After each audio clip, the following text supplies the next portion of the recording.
안녕하십니까. 반갑습니다.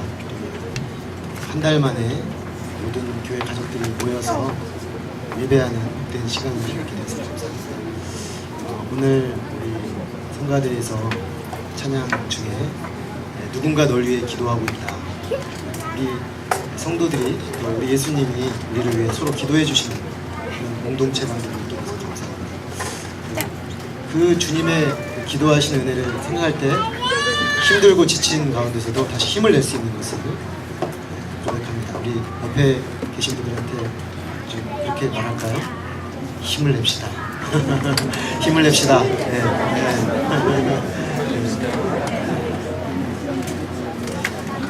오늘은 저희가 사도신경 나는 믿습니다 시리즈 7번째 말씀으로 예수님을 주로 믿습니다 라는 제목으로 말씀을 드리겠습니다. 잠깐 기도하겠습니다. 사랑하는 아버지 하나님, 주님의 은혜를 감사드립니다. 이렇게 또 한 달 동안 저희를 지켜주시고 모든 교회 식구들이 다시금 한 자리에 모이게 하시고 주님 앞에 한 마음으로 한 입을 모아 찬양하게 하심을 감사합니다. 우리 안에 또 우리 삶에 이런저런 어려운 일들이 있지만 우리 주님 앞에 나와 찬양하며 감사하며 고백할 수 있는 놀라운 은혜가 우리에게 있음으로 인해서 주님 감사합니다. 주님 저희의 마음을 이 시간 모두어 주께 드린 경배를 받아주시고 하나님께서 우리에게 다시금 말씀하여 주셔서 우리의 심령 중심에서부터 하나님을 향하여 새롭게 신앙 고백하는 복된 시간이 되도록 도우시기를 기도합니다. 주의 성령께서 임하여 주셔서 우리 한 사람 한 사람 친히 만져주시고 말씀하여 주시옵소서. 예수 그리스도 이름으로 기도했습니다. 아멘. 저희가 사도신경 신앙 고백을 계속해서 보고 있습니다. 우리의 신앙 고백의 처음 부분을 보면은 전능하사 천지를 만드신 하나님 아버지를 내가 믿는다 라는 고백, 이 고백으로 시작을 합니다. 그리고 나서 하나님 아버지에 대한 고백이 그 다음으로 이어서 예수님에 대한 고백으로 이어지는 것을 볼 수가 있습니다. 예수님에 대한 고백은 우리가 지난 3주 동안 3번에 걸쳐서 살펴보았습니다. 예수님에 대한 고백이 어떻게 되죠? 우리 어린이들 사도신경 고백에서 예수님에 대한 고백이 어떻게 되죠? 전능하사 천지를 만드신 하나님 아버지를 내가 믿사오며, 그 다음에 어떻게 되죠? 그 외아들 우리 주 예수 그리스도를 내가 믿사오며, 이렇게 돼 있죠. 우리가 어떻게 살펴보았냐면 예수님이라는 이름에 대해서, 그리스도라는 이름에 대해서, 그 다음에 외아들이라는 그 고백에 대해서 살펴보았습니다. 오늘은 우리가 예수님을 주로 고백한다는 것의 의미에 대해서 살펴보려고 합니다. 이 주라는 말은 왕, 또 우리가 우리의 삶에 또 이 세상 모든 만물의 주권자로서 예수님을 신앙 고백한다는 그런 의미를 가지고 있습니다. 이 고백을 살펴보기 위해서 오늘 예수님의 제자들 중에 예수님에 대해서 새롭게 주로 고백하는 그 베드로의 그 고백 장면을 중심으로 살펴보려고 합니다. 오늘 우리가 읽은 이 누가복음 5장에 보면은 베드로가 예수님을 만나는 그런 장면이 나옵니다. 그런데 베드로가 예수님을 이 본문 누가복음 5장의 장면 이전에도 적어도 누가복음에 가면 2번 이상 만났습니다. 마가복음으로 보면 한 번 정도 만난 것으로 되어 있고요. 누가복음의 기초에 보면 2번을 만났는데 어떻게 해서 2번을 만났냐면 맨 처음 베드로가 예수님을 만난 것은 그의 동생 안드레를 통해서였습니다. 안드레는 본래 당시 종교 지도자였던, 많은 사람들에게 영향을 미치고 있었던 세례 요한의 제자였습니다. 그래서 그는 세례 요한을 열심히 따라가고 있었습니다. 그런데 어느 날 세례 요한이 이제 자기를 따르지 말고 세상죄를 지고 가신 하나님의 어린 양 예수 그리스도를 따라가라고 이렇게 말을 했습니다. 그래서 그 말을 듣고 요한 그리고 또 안드레, 이런 세례 요한의 제자들이 예수님에게로 갔습니다. 예수님이 가서 하루 동안 있게 된 안드레가 예수님의 메시아 그리스도 되심을 확신하게 되었습니다. 그래서 자기 형인 베드로에게 가서 이렇게 말했습니다. 내가 메시아를 만났다. 그래서 자기 형을 전도한 거죠. 자기 형을 전도해서 예수님께로 데리고 왔습니다. 예수님께 데리고 와서 예수님 앞으로 이렇게 인도를 하니까 예수님께서 베드로에게 이렇게 말씀하셨습니다. 너가 이름이 시몬인데 이제 너의 이름은 게바라 하리라. 게바는 번역하면 베드로, 반석이라는 뜻이었습니다. 그래서 그의 이름이 베드로라는 이름을 얻게 되었습니다. 그런데 이상한 것은 베드로가 그때 예수님과 한 번의 만남을 가졌지만 그 이후에 베드로가 바로 제자의 삶을 시작한 건 아닌 것 같습니다.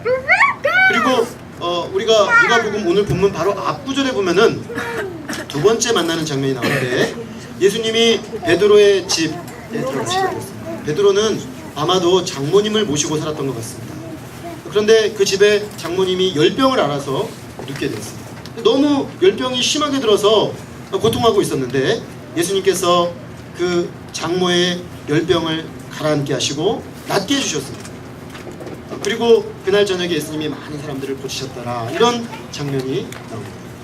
이 두 가지 사건을 생각해 볼 때 베드로는 적어도 예수님이 자기에게 굉장히 특별한 관심을 가지고 계시고 특별히 이름까지 지어줄 정도로 굉장히 애착을 가지고 말씀을 해주셨다는 것을 알 수가 있습니다. 그리고 그 정도가 아니고 베드로가 실제로 당면하고 있었던 문제인 장모님의 질병 문제도 친히 오셔서 치료해 주셨던 것입니다.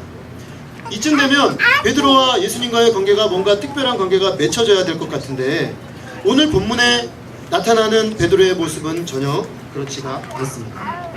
그는 오늘 아마도 밤새도록 고기를 잡았는데 한 마리도 잡지 못했던 것 같습니다. 그는 갈릴리의 어부였는데 고기를 잡아서 그날 가족을 부양하는 생계를 이끌어가야 되는 그런 가장의 역할을 열심히 감당하는 아주 훌륭한 가장이었습니다. 그런데 그날따라 밤새도록 수고를 했는데 고기를 한 마리도 잡지 못한 그런 상황이 되었습니다. 그래서 아마 그는 마음이 많이 낙심이 되었던 것 같습니다. 아침에 밤새도록 못 잡고 이제 집으로 돌아가야 됨에도 불구하고 그는 가족 부양을 생각하면서 그물을 또 씻고 있었습니다. 이 그물을 잘 씻어놔야 또 그물을 쳐서 고기를 잡아서 내가 가족을 부양하지 않겠는가 이런 마음으로 열심히 그물을 씻고 있었는데 예수님은 그 새벽 일찍부터 그 해변에 갈릴리 해변에 나오셔서 사람들에게 말씀을 가르치셨습니다. 근데 예수님이 말씀을 가르치시는 장소가 해변이었다는 것이 의미심장합니다. 아마도 예수님은 베드로에게도 말씀을 들려주시고 싶으셨던 것 같습니다. 베드로는 옆에서 무심하게 그물을 씻고 있고 베드로는 그런 무관심한 마음으로 씻고 있지만 예수님은 사람들을 모아놓고 말씀을 계속해서 가르치고 계셨던 것입니다. 사실 베드로의 지금 예수님에 대한 또 예수님의 말씀에 대한 그의 태도는 무관심이라고 해도 과언이 아닙니다. 왜냐하면 예수님이 계속해서 말씀을 전하지만 그는 반응하지 않습니다. 이 사람이 반응이 없으니까 이번에는 예수님이 배를 좀 빌려줄 수 있냐고 베드로에게 부탁합니다. 배를 좀 빌려줘서 이렇게 바다 위에 띄워놓고 바다 위에서 배 위에서 말씀을 전하고 계셨습니다. 이쯤 되면 베드로도 뭔가 좀 반응이 와야 될 것 같은데 그는 관심이 없습니다. 그는 여전히 그물만 씻고 있습니다. 그가 예수님을 왜 이렇게 대하는 걸까? 우리가 좀 생각해 볼 필요가 있습니다. 오늘 본문의 5절에 보면은 베드로는 예수님을 향해서 선생님이라고 말하고 있습니다. 그는 예수님에 대해서 아직 온전하게 잘 알지를 못하고 있었습니다. 그저 우리에게 뭔가를 가르쳐 주시는, 그래서 좋은 이야기 해주시는 선생님 정도로 생각하고 또 반응하고 있었던 것입니다. 오늘 우리는 이 사건 이전의 베드로의 인식을 보면서 우리는 예수님을 어떤 분으로 인식하고 있는가 한번 질문을 던져볼 필요가 있습니다. 우리가 예수님을 매주 예배 올 때마다 신앙 고백을 합니다. 오늘 신앙 고백할 때 보니까 우리 어린이들 신앙 고백 소리가 제일 커요. 정말 이 3대가 드리는 예배 때 신앙 고백 소리가 제일 큽니다. 왜냐하면 아이들이 그냥 열심히 고백을 하거든요. 근데 우리가 이게 자칫 잘못하면 의미를 모르고 고백할 수가 있어요. 예수님이 우리의 주님이십니다 라고 고백하고 있거든요. 그러면 우리가 예수님을 주님으로 고백한다는 것은 뭔가? 오늘 베드로처럼 선생님 정도로만 알고 있으면서 주님으로 고백한다면 사실 그 고백은 실제 우리의 고백과 우리의 아는 것과는 일치가 되지 않는 것입니다. 우리가 베드로를 통해 볼 때 예수님을 베드로가 주님으로 알고 고백하게 된 것이 처음부터 바로 된 게 아니라는 걸 알 수가 있습니다. 그는 몇 번의 과정을 거쳐서 예수님이 정말로 우리 모든 만물의 주님이시고 내 영혼의 주님이시고 우리의 삶과 죽음을 주관하시는 왕의 왕 주가 되신다는 것을 깨닫게 된 것입니다. 결국 우리는 우리 신앙 고백의 중심에 놓여 있는 예수님의 주 되심에 대한 신앙 고백을 주님의 이끄심 속에서 알아가야 되는 것입니다. 지금 우리가 어떤 상태로 어떤 인식을 가지고 있는지 상관없이 이 주님을 주님으로 고백하는 자리에 나가야 된다는 것입니다. 그러면은 베드로는 어떻게 예수님을 주로 고백하게 되었는가, 그 과정을 좀 살펴볼 필요가 있겠습니다. 베드로가 예수님을 주로 고백하게 된 것은 예수님이 그에게 계속해서 다가와 주셨기 때문입니다. 이전에 2번의 만남이 있었고 또 옆에서 말씀도 전하시고 배를 빌리시고 계속해서 가르치십니다. 예수님은 마치 베드로의 그 눈치를 보시는 것처럼 조금씩 베드로 곁으로 오십니다. 그래서 자꾸 말씀하시고 또 말씀하시고 또 말씀하셔서 그의 마음을 자꾸만 두드리는 것 같습니다. 굉장히 조심스럽게 예수님은 베드로의 마음에 노크를 하십니다. 똑똑똑 계속해서 두드리십니다. 자신을 온전히 알고 제대로 알고 정말 주님으로 고백하여 구원함에 이르도록 원하셨습니다. 사실 예수님은 우리들에게도 동일하게 다가오십니다. 우리 어린 친구들 같은 경우는 부모님을 통해서 계속해서 예수님에 대해서 우리에게 알려주시죠. 또 어떤 친구들은 친구를 통해서 친구가 예수님에 대해서 계속해서 소개를 해줍니다. 어떤 사람은 커다란 사건을 겪으면서 예수님을 새롭게 알 수 있도록 하나님이 인도해 주십니다. 어떤 사람은 끊임없이 말씀을 들음으로써 예수님에 대해서 알게 됩니다. 예수님은 끊임없이 우리에게 다가오셔서 우리가 예수님을 모든 만물의 주요 우리 구원의 주님으로 알고 고백하는 자리에 이르기를 원하십니다. 그래서 지금도 우리에게 다가오시고 지금도 우리에게 마음의 문을 두드리고 계시는 것입니다. 그러므로 우리가 이 다가오시는 주님의 손길을 외면하지 말아야 되는 것입니다. 그런데 다가오시긴 하는데 베드로는 이 다가오시는 예수님의 마음, 계속해서 말씀하시는 주님의 말씀, 이게 들리지가 않습니다. 왜 들리지 않을까요? 그는 지금 자기 문제가 너무 심각합니다. 물고기를 잡아서 가족을 부양해야 되는 것입니다. 지금 이 베드로가 살고 있던 시대는 이 지중해 연안의 경제권과 정치 지배권을 로마가 장악하고 있는 상황이었습니다. 그런 상황에서 변방의 이 유대 갈릴리 지방에 살고 있는 사람들은 식민지 백성, 경제적 예속, 정치적 예속 상태에서 먹고 사는 문제가 정말로 절박한 그런 상황이었습니다. 특별히 베드로는 어부로서 갈릴리의 그 풍랑을 헤치고 고기를 잡아서 자기 자신과 가족을 부양해야 하는 매우 실제적인 문제 앞에 서 있는 것이었습니다. 이런 시대에 정말 자기 한 몸, 자기 가족 부양하기도 쉽지 않은 것입니다. 이런 상황에서 예수님의 말씀은 그저 좋은 이야기, 내 삶의 문제는 너무 심각한데 예수님은 너무나 형이상학적인 좀 어려운 삶과는 좀 떨어진 이야기를 하는 것처럼 느껴졌습니다. 하나님의 나라를 얘기하시고 또 주님을 믿으라고 하시고 주님께로 나오라고 하시는데 지금 나는 당장 먹고 사는 문제가 급해 죽겠는데 저는 너무 한가한 얘기가 아닌가 이런 생각을 했던 것입니다.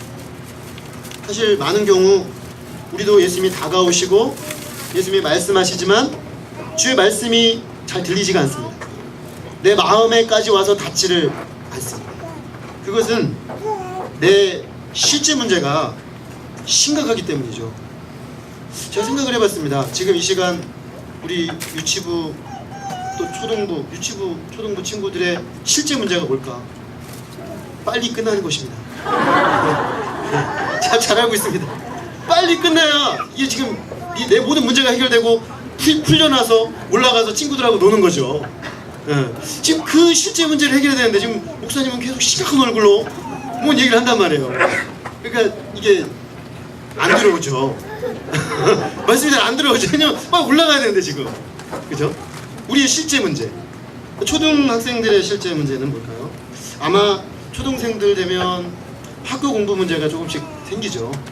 아무리 뭐 외면하려고 해도 가끔씩 받아오는 점수 속에, 그죠? 확인되어지는 나의 현주소 그리고 잠깐 언뜻 비치는 엄마 아빠의 약간은 실망한 눈빛, 그죠? 그것들을 느끼면서 이걸 내가 어떻게든 잘 해결을 해서 극복을 해나가야 된다라는 어떤 실제 문제. 또 학교 가서 친구들 사이에 내가 왕따 당하지 않고 사이좋게 잘 지내다가 즐겁게 놀다 와야 될 텐데, 이런 실제 문제가 우리 초등생들에게 있습니다.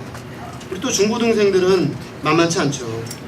중고등생들의 문제는 뭐 정말 너무나 무거운 대한민국을 살아가는 가장 어려운 세대들이 아닐까 싶습니다. 그죠? 정말 대입시 그것만 바라보고 무조건 달려야 되는 그런 환경 속에서 늘 눌림과 또 쪼임과 뭔가 늘 뭘 하고 있어도 힘들고 안 하고 있어도 뭔가 쫓기고 그런 내면 문제가 있죠. 그러니까 그런 문제를 잔뜩 안고 있기 때문에 말씀이 이렇게 좀 별로 안 와닿게 느껴질 수가 있습니다. 어른들은 또 어떻습니까? 대학생들은 어떻습니까? 직장 취직에 심각한 문제가 있죠. 어저께 그 한 기사를 봤는데 학생들에게 물었습니다. 대학생들에게 방학 동안에 무엇을 하실 계획이십니까? 이렇게 물었는데요. 1학년하고 4학년이 좀 다르더군요. 1등은 단연 다 취업 준비입니다. 그런데 4학년들은 70%가 취업 준비 해야 된다고. 3학년은 50% 좀 넘고요. 2학년은 40% 후반, 1학년은 한 20-30%. 그러니까 취업 문제가 너무 심각한 거예요. 그래서 다들 방학 때도 못 놀아요. 그리고 그 다음 순위를 보면 뭐냐면 이제 아르바이트, 등록금을 좀 벌어야 되니까 방학 동안 열심히 아르바이트해서 그 등록금 벌어서 또 준비해 나가요. 이렇게. 그러니까 이런 상황 속에서 이게 잘 들어오지가 않죠. 내가 지금 당장 막 직장 준비해야 되고, 나 먹고 살아야 되고, 아니 내가 이러다가 도태될 수도 있는데 지금 하나님은 너무 나랑 먼 것 같고, 이런 생각이 드는 거죠. 사실 뭐 가정을 이루고 사는 모든 우리 부모님들은 그러면 쉬운가? 쉽지 않습니다. 직장 생활 하시는 분들도 보면은 이제 승진 또 은퇴, 요즘은 은퇴가 다 땡겨져가지고 이 삶의 문제가 심각하죠. 그래서 은퇴 이유를 생각해 놔야 돼요. 벌면서도 직장 생활하면서도 은퇴 이후에 어떻게 안정적인 삶을 만들 수 있을까를 고민하면서 직장 생활을 해야 되는 그런 상황입니다. 노후 100세 시대가 온다는데 100세 시대가 한편으로 감사하면서도 한편으로는 부담이죠. 내가 그 시기 동안 안정적으로 삶을 구축해놔야 되니까 그게 부담이 됩니다. 자녀 양육은 또 얼마나 심각합니까? 자녀들을 건강하게 정말 훌륭한 믿음의 자녀로 또 정말 세상의 건강한 사회인으로 키워내려면 부모님들의 고민은 이루 말할 수가 없어요.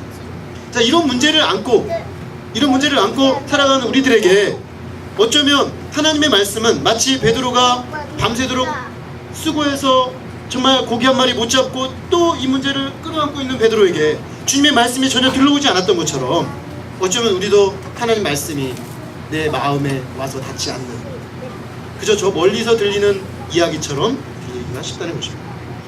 자, 그러면 예수님은 이런 베드로를 어떻게 하셨습니까? 이렇게 자기 문제에 골몰하며 주의 말씀에 별로 귀 기울이지 못하는 베드로를 어떻게 하셨습니까? 정죄하셨습니까? 아니 네가 어떻게, 내가 3번이나 너에게 이렇게 특별하게 다가오는데 섭섭하다 베드로, 어떻게 이럴 수 있니? 이렇게 하셨습니까? 나는 너를 정말 이해할 수가 없다. 이렇게 달콤한 하늘의 말씀을 들으면서도 어떻게 이렇게 무관심한 표정으로 뚱하게 앉을 수 있니? 이렇게 하셨습니까? 그렇게 하지 않으셨습니다. 예수님은 한마디도 정죄하지 아니하시고, 아니 오히려 베드로를 깊이 이해하셨습니다. 그가 그 안고 있는 삶의 문제가 얼마나 심각한지 예수님은 알고 계셨습니다. 그래서 그 문제 속으로 예수님이 뛰어드셨습니다.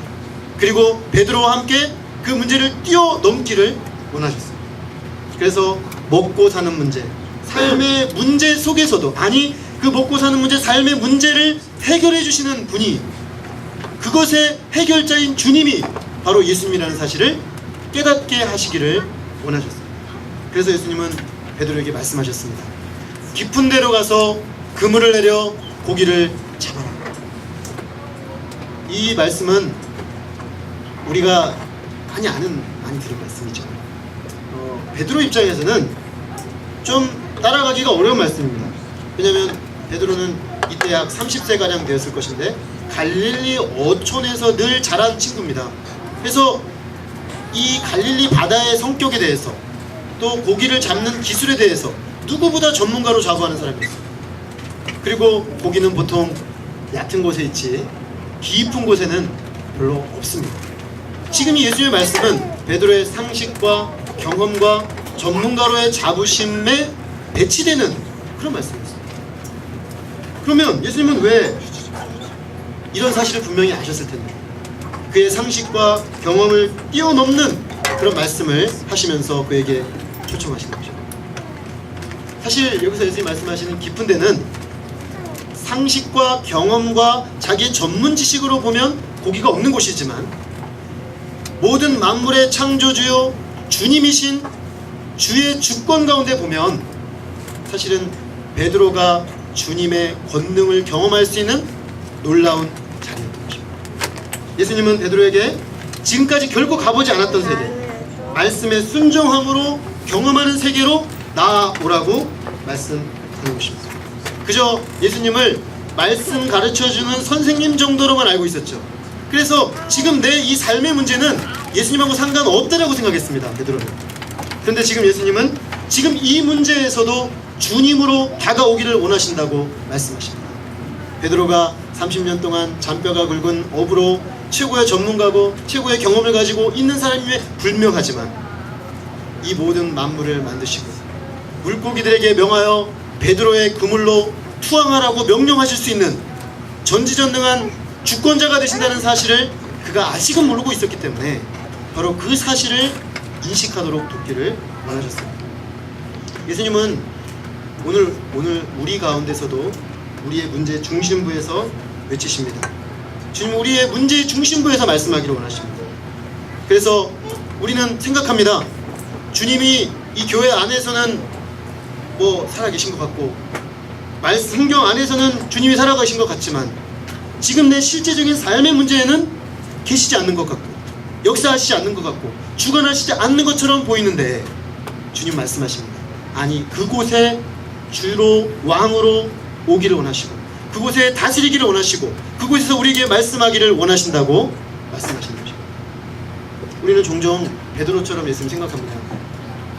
선생님 정도로 도덕 선생님. 그래서 이거 해라 이거 하지 말아라. 예수님 성경 공부하면 그죠? 우리 어린이들 자칫 잘못하면 그렇게 공부할 수 있어요? 하나님이 말씀을 하셨구나. 알겠어요 할게요. 이거 하지 말아라 안 할게요. 하라 말라. 그죠? 도덕적 원리를 제시하는 분으로만 그런 분위기 맞죠. 그렇지만 그것만 생각하는 거죠. 그래서 어떤 친구는 때때로 성경에 뭐뭐 하지 마라 뭐뭐 하지 마라 이게 많아가지고 예수님이 부담스러울 경우가 있어요. 그래서 말라 해가지고 나를 말라 죽이시려고 하시는 게 아닌가.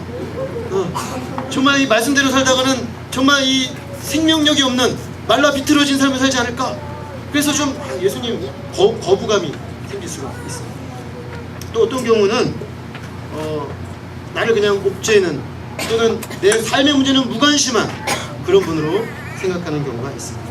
주님은 지금 베드로에게 말씀하신 것처럼 우리들에게도 우리 모든 만물의 창조주요 모든 만물의 주관자요 지금 이곳에서 내 삶의 그 치열한 문제 속에서 말씀하기를 원하시는 그 치열한 문제 속에서 만나주기를 원하시는 그 치열한 문제 가운데 일하시는 그 하나님으로 만나기를 원하시는 거죠. 지금 주님은 베드로를 그렇게 초청하셨습니다. 베드로는 어떻게 했습니까? 베드로는 이렇게 말합니다. 주여 내가 밤이 되도록 수고하였을 때 얻은 것이 없지만은 말씀에 의지하여 그물을 내려보겠습니다. 그는 지금까지 실패했습니다. 밤새도록 실패하고 피곤에 저른 몸을 가지고 지금 이 말씀을 들었습니다. 그러나 한번 주님의 말씀을 의지해서 제가 순종해 보겠습니다. 순종한 결과 어떻게 되었습니까? 놀라운 일이 벌어졌습니다. 깊은 데로 가서 그물을 내렸는데 거기 분명히 고기가 없어야 되는데 없는 정도가 아니라 고기가 그냥 왕창 몰려들어가지고 그물이 찢어질 정도로 고기가 잡혔어요. 와, 이게 어떻게 된 것인가? 지금까지 자신의 상식과 자신의 경험이 깨지는 순간입니다. 예수님의 말씀 속에 있는 권능을 체험한 것입니다. 베드로는 고백합니다. 주님, 나를 떠나 주십시오. 나는 죄인입니다. 베드로의 반응은 매우 뜻밖입니다. 저 같으면 이 정도 고기를 잡았으면 아마 후회를 생각하게 되지 않았을까요? 예수님, 앞으로 제가 저의 왕으로 모시겠습니다. 하루에 한 번씩 지명만 해주십시오. 오늘은 어느 좌표로 가라, 오늘은 어디로 가라 말만 하시면 저는 가서 그물만 내리면 그냥 왕창 고기를 잡을 수 있겠군요. 이렇게 생각할 수 있거든요. 근데 베드로는 그렇지 않았습니다. 베드로는 주여, 나를 떠나소서, 나는 죄인입니다. 이렇게 말했습니다. 베드로는 그의 시선이 고기에 가 있지 않았습니다. 고기 많이 잡아서 이제 고기를 더 많이 잡아볼까? 이쪽으로 가지 않고 그 말씀을 명하신 예수님과 그 말씀에 순종하여 고기들이 잡힌 이 사건 속에 담긴 예수님에 대한 새로운 인식 속으로 그의 시선이 옮겨졌습니다. 그는 이 사건을 통해 이전에 알지 못하던 예수님을 새롭게 알게 되었습니다. 그리고 예수님을 그저 선생님으로만 몇 가지 가르쳐 주시는 특별한 종교 영역에서만 활동하시는 분으로만 알았는데, 그 정도가 아니라 사실은 자기의 전문 분야라고 생각했던 이 고기 잡는 분야, 삶의 문제, 이 분야에서도 주님이시라는 사실을 인정하게 되었습니다. 그리고 그 만남과 고백을 통해서 그는 고기 잡아 하루 먹고 하루 사는 그런 삶에서 하나님의 위대한 사명을 따라 사람을 낚아 하나님 나라의 사명인으로 세우는 삶을 살게 되었습니다. 우리는 오늘 베드로를 통해서 이런 중요한 질문을 던져볼 수 있겠습니다. 어떻게 예수님을 주로 만나고 고백할 수 있는가 하는 것입니다. 베드로의 경우를 통해서 우리는 두 가지 원리를 추출해낼 수가 있습니다. 하나는 우리가 예수님을 주로 고백한다는 것은 그저 입술로만의 고백이 아니라는 것이죠. 또 머리로만 하는 고백이 아니라는 것입니다. 그 고백은 우리의 삶 속에서 그분의 살아계심과 주되심을 경험하는 것이어야 한다는 것입니다. 예수님을 우리의 삶 속에서 말씀하시는 살아계신 분, 실제적으로 일하시는 분으로 받아들이는 과정이 우리에게 필요하다는 것입니다. 그래서 성경 책 속에만 머무는 분으로나 또는 죽은 지식 속의 하나님으로 보지 아니하고 지금 내 삶 속에서 역동적으로 역사하시고 일하시는 분으로 만나야 된다는 것입니다. 제가 우리 대학생, 우리 어린이들에게는 대학생 형 누나들이죠. 대학생 형 누나들을 이렇게 도우면서 제일 감사할 때가 언제냐면 이럴 때예요. 제가 늘 설교를 하고 또 가르치고 할 때 뭘 가르치냐면 먼저 그의 나라와 그를 구하라. 그리하면 이 모든 것을 너에게 더하시리라. 그래서 하나님 나라와 의를 위해서 시간을 드리고 마음을 드리고 삶을 드리도록 가르칩니다. 그러다 보니까 다른 친구들은 공부하기도 바쁘죠. 그렇지 않습니까? 취직 준비하려면 높은 학점 따야 되고 스펙 만들어야 되고 그 다음에 어학연수도 갔다 와야 되고 이거 안 할 수가 없어요. 기본이니까. 남들 다 안 하는데 안 하자니 얼마나 마음이 졸입니까? 근데 믿음으로 먼저 그의 나라와 그를 구하는 마음으로 주님께 드리고 주님을 예배하고 주님이 맡기신 양떼들을 섬기고 그렇게 살아요. 그러면 절대 시간이 부족하고 에너지가 딸리고 하기 때문에 더 잘 안 될 가능성이 높지 않습니까? 근데 이상하게 그렇게 믿음으로 산 사람들은 열매가 나타나요. 처음에는 안 나타날 수 있어요. 근데 보통 다 졸업할 때쯤 되면 공부들을 잘하고 열매를 잘 맺죠. 이번 학기에도 4.0 넘은 사람들이 많이 나왔어요. 근데 저는 4.0이 넘었다 그 사실 자체보다도 이분들이 어떻게 4.0을 넘었느냐가 중요해요. 세상 친구들 하는 것처럼 하지 않고 자기의 시간과 삶을 하나님 앞에 드리면서도 그 남은 시간을 정말 몸부림치며 투쟁해서 갔잖아요. 우리 김민기 목자님은 이번 학기에는 양도 쳤어요. 매주 캠퍼스에서 전도도 했어요. 근데 4.5에 육박하는 시험이 나왔어요. 이럴 때는 할렐루야. 정말 할렐루야죠, 할렐루야. 근데 제가 더 감사해요. 왜냐하면 처음에 그렇진 않았거든요. 대학 처음 들어갈 때는 그렇지 않았단 말이에요. 왜냐하면 고민이 많았어요. 삶의 문제. 그리고 늘 이제 학년 올라갈 때마다 목사님 제가 군대를 언제 가야 될까요? 이 군대 문제 때문에 늘 고민했어요. 근데 어느 날 내가 정말 믿음으로 살아야겠다. 믿음으로 하나님 나라와 의를 먼저 구하고 주님을 먼저 섬겨야겠다. 그런 마음을 딱 품고 딱 주님 앞에 집중하니까 고도의 집중력이 생기는 거죠. 그리고 방향이 생기는 거죠. 내가 정말 공부를 해서 대학원에 가서 우리 간사님들과 함께 캠퍼스에 헌신해야겠다. 그 마음이 생기니까 정말 남들보다 적은 시간에 하나님 역사 다 섬겨가면서도 열매들이 맺혀지는 것입니다. 우리가 하나님이 그저 성경책 속에만 계시거나 그저 우리의 그 이론 머릿속에만 계시는 분이 아니라 지금 살아계신 하나님으로 내 삶의 문제에 실제적으로 개입하시고 우리가 믿음으로 주님을 구할 때, 순종할 때 역사하셔서 일하시는 분으로 만나기를 주님은 원하시는 것입니다. 오늘 우리의 삶의 문제가 다들 있을 것입니다. 다 그 문제는 각자 개인에게는 온 우주와 같은 문제입니다. 그런데 주님은 말씀하십니다.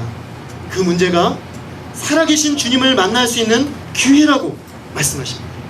오늘 우리가 베드로를 찾아오셔서 그 삶의 문제 속에서 살아계신 하나님을 만나기를 원하시는 그 주님을 바라보면서 내 삶의 문제 속으로 찾아오셔서 살아계신 주님으로 고백받으시기를 원하시는 그 주님을 발견하고 그 주님 앞에 나아가는 놀라운 은혜가 있기를 간절히 기도합니다.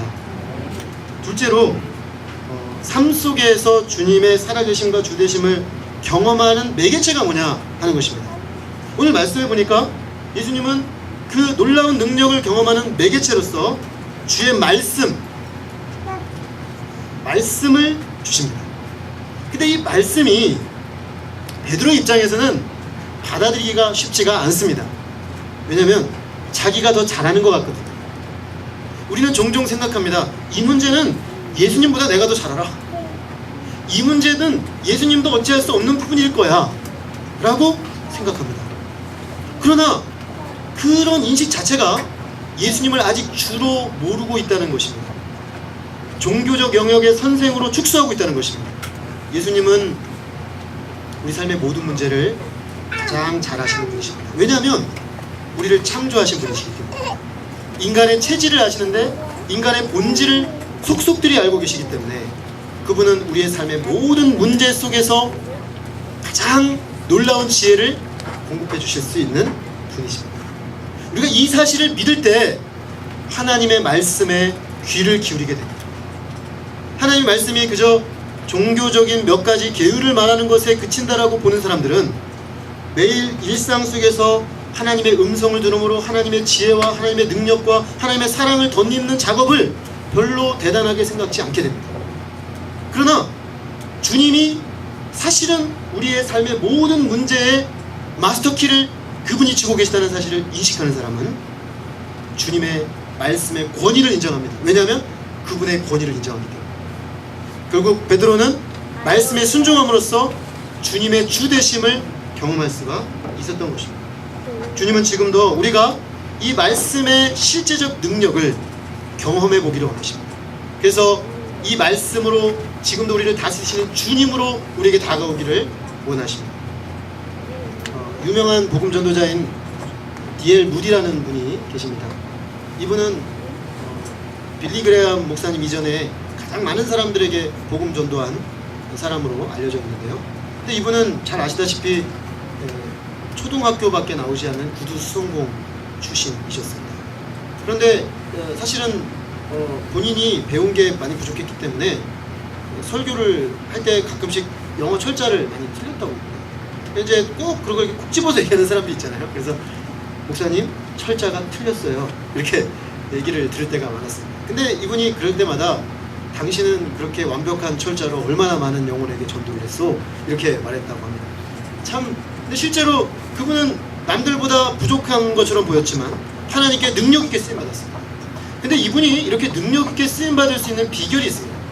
그것은 하나님의 말씀을 매우 실제적인 능력으로 신뢰했다는 것입니다. 이 무디의 성경책을 보면 성경책 아주 구석구석에 TP라는 영어 약자가 써져 있었습니다. 근데 성경이 어디를 펴든 TP가 있는 거예요. 어떤 경우는 T만 있는 경우도 있고요. 어떤 경우는 P까지 완결되는데 대개의 경우 P까지 적혀 있는 성경이 너무나 많았습니다. 그래서 누군가 물었습니다. T는 뭐고 P는 뭡니까? 그가 말하기를 T는 tested, P는 proved. 하나님의 말씀이 참으로 그러한가를 자기가 순종해 보았더니 참으로 그러하더라. 그럴 때는 P를 쓰는 것입니다. 그의 성경은 구석구석 정말 진리의 말씀으로 테스트되고 프루프되고 입증되어진 하나님의 실제적 능력으로 입증되어진 말씀들로 체험된 고백들로 가득했습니다. 그렇기 때문에 그가 선포한 하나님의 말씀은 능력이 있었습니다. 왜냐하면 살아계신 주님의 능력을 신뢰하고 삶의 현장 속에서 경험한 것을 사람들에게 선포하기 때문에 능력이 있을 수밖에 없었던 것입니다. 우리 주님은 우리들도 그렇게 되기를 바라십니다. 하나님의 이 말씀에 정말 겸손히 귀를 기울이고 정말 과연 그런가 순종하여 테스트해보고 사실 능력으로 나타나는 주의 말씀의 능력을 체험해보기를 원하시는 것입니다. 그것을 통해서 인격적으로 예수님을 알아가고 삶 속에서 인격적으로 하나님을 체험하는 그런 고백적 신앙으로 나아가기를 원하시는 것입니다. 오늘 말씀을 우리들 자신들에게 한번 적용해 보면 좋을 것 같습니다. 우리 유치원이야 어린이들은 예수님을 주로 고백한다. 오늘 베드로가 경험했던 예수님을 주로 고백하는 이 신앙 고백으로 이르기 위해서 어떤 적용을 해야 될까요? 그것은 성경의